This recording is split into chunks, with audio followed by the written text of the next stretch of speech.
அஸ்ஸலாமு அலைக்கும் ஃப்ரெண்ட்ஸ், எல்லோரும் எப்படி இருக்கீங்க? இன்றைக்கி ஒரு சிம்பிளான ரசம் வைக்கிறது எப்படின்னு பார்க்கலாமா? ரசம்லாம் எங்களுக்கு வைக்க தெரியாதான்னு கேட்டுறாதீங்க, தெரியாதவங்க பார்த்துக்கட்டும்.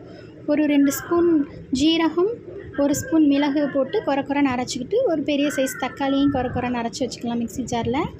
ஒரு 4-5 பூண்டை இடிகளில் இடித்து வச்சுக்கலாம்.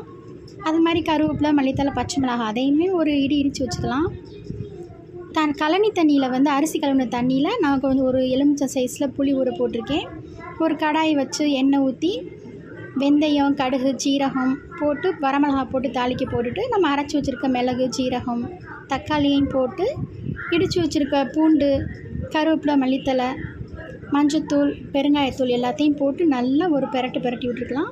அப்புறம் நம்ம ஊற வச்சுருக்க புளிக்கரைசலையும் ஊற்றி, அப்புறம் நம்மளுக்கு தேவையான அளவுக்கு தண்ணியையும் ஊற்றி ஒரு மூடியை போட்டு மூடி வச்சிடலாம்.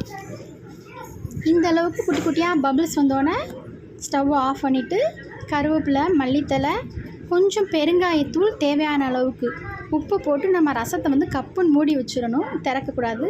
நம்ம அடுத்து சாப்பிடையில திறந்துக்கலாம். நல்ல ஒரு டேஸ்ட்டான ரசம் ரெடி. வீடியோ பிடிச்சிருந்தா லைக் பண்ணுங்கள், ஷேர் பண்ணுங்கள்.